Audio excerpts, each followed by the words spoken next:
Ladies and gentlemen, in politics, numbers is everything. Numbers and strategy, those are the two core things in winning any election.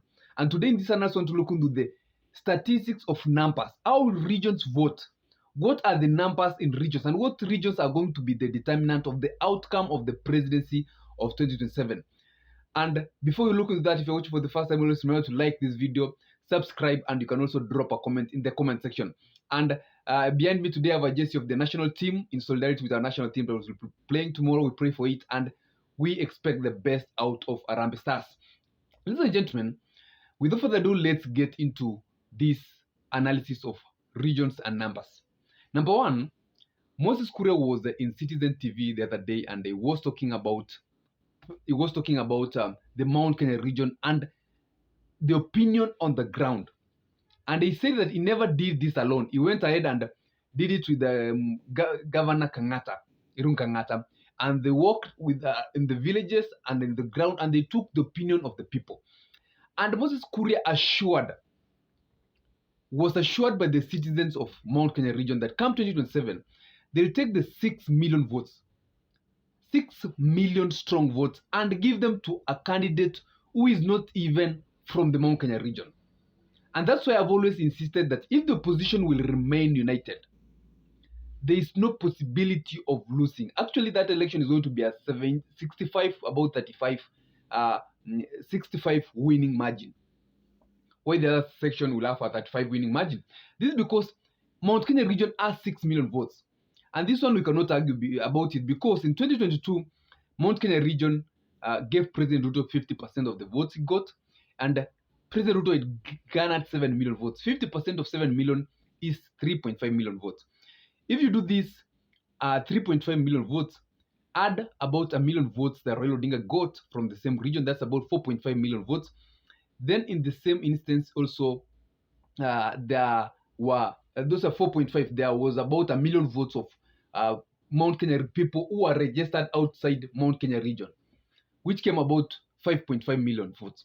Now, with the increased number of new persons registering, that vote is going up to 6 million votes. These are assured voting from the Mount Kenya region. 6 million votes, that's an opposition strong vote. 6 million votes, if they remain united and produce one presidential candidate. Should it be Kalonzo Musyoka? Should it be Fred Matiang'i? Should it be Rigiji? Should it be even Natembeya? The one they'll decide. If it's a one presidential candidate, it rest be assured of the 6 million vote of the Mount Kenya region. Now, if they have 6 million votes strong from the Mount Kenya region, what other region will vote for the opposition? Number one, we have the Kisii vote into the table, into account in the opposition region, the opposition voting tally. We have the Kisii vote, which is about 600,000. I hope by 2027 it will be about a million votes because of the Matiang'i factor. So that's 7 million votes. Now we have the Kalonzo Musyoka vote in the opposition. That's 2 million votes. The Kambas are usually known to have a 2 million voting block, which has always been a Raila Odinga strong block. Now, if you had 7 million plus the 2 million Kamba votes, that's about 9 million votes. And that's why I've said that if you go to the Western, they'll get a vote from Western with the likes of Natembeya, Cleo Malala supporting the opposition. They equally get a vote from the Western region. Then you top up votes from Nairobi, votes from the coastal region, top votes from the Mount Kenya region, votes from the Ma communities. The opposition can garner up to 11 million votes if they produce one presidential candidate. That's how strong a united opposition is. It's impossible to win against a united opposition. And the people who should unite in this opposition is Rigathi Gachagua, Kalonzo Musyoka, and Fred Matiang'i. Of course, also get the people from Western like Natembeya, Cleo Malala onto the board. Up to almost 11 million strong votes. That's how strong that opposition is. And if you bring the 6 million votes of the Mount Kenya region, the 2 million votes of the Kampani, you are already at 8 million votes. Only those two, that's the gamer communities, are also, only those communities are producing 8 million votes. That's why it's impossible to beat a united gamer communities and of course topping up with other votes from other regions, including the Kisii, the Luyas, Nairobi region, Coastal region, Northeastern region, which will contribute. That vote can go to 11 to 12 million votes. As things stand today, and that's also if I've insisted that that's only if the opposition doesn't split into two factions. So, ladies and gentlemen, let's look into the Raila Odinga and the President Ruto. If they come in a coalition and run for the presidency, maybe President Ruto now is the flag bearer of that coalition. What will be the votes of that ticket? Remember that I started by saying that President Ruto got 7 million votes in 2022.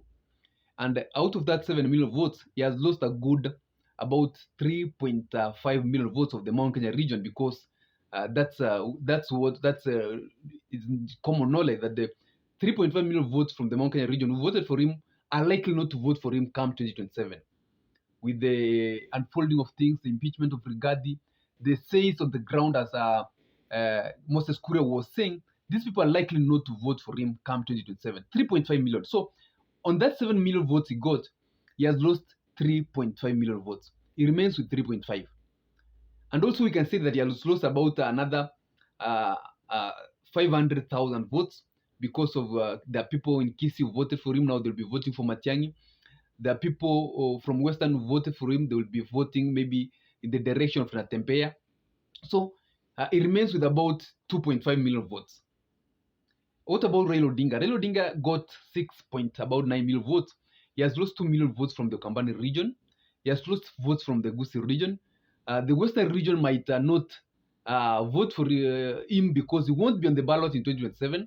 So Raila Odinga also remains with about 2.5 million votes. So a united ticket of President Ruto and Raila Odinga can bring on table at the two ends before we have the regions about 5 million votes. Then you'll start what we call the topping up. What other regions will vote for this ticket? You go to Nairobi, of course, they'll get some votes from Nairobi because the Luos will want to vote for that ticket in Nairobi. You go to the coastal region, they will get a few votes because of the influence of Hassan Joe. You go to Northeastern because of the influence of the likes of Aden Duale, they'll get some votes. But can they reach 12 million votes? That's impossible. They get about to 7.5 million votes. While the opposition is at 12 million, they're at about 7.5 million votes. So, what strategy then is being implemented right now? Or what strategy can be used in case Raila Odinga ticket has to succeed? Is a division of the united opposition. If you equally divide the united opposition into strong factions, dividing the 12 million maybe close almost approximately into equal parts, that's 6 million votes, then we go to a runoff where one of the opposition parties is number 3, President Ruto is number 2, maybe one faction of the opposition is number 1, and one of the faction of the opposition becomes number 3. This now will be the determinant of who wins in the second round of voting, which will be looking in the next analysis. Ladies and gentlemen, I'll be explaining what will happen in case the opposition divides into two and who are likely to be the candidates of these two factions of the opposition. But if the opposition remains united, it's absolutely impossible to win against a united opposition. Otherwise, you can tell me what you think in the comment section. I'll take my own time to read and give you a response. And in case you're watching for the first time, always subscribe, like this video, and drop a comment in the comment section about our today's analysis. Stay safe whenever you are, and be well.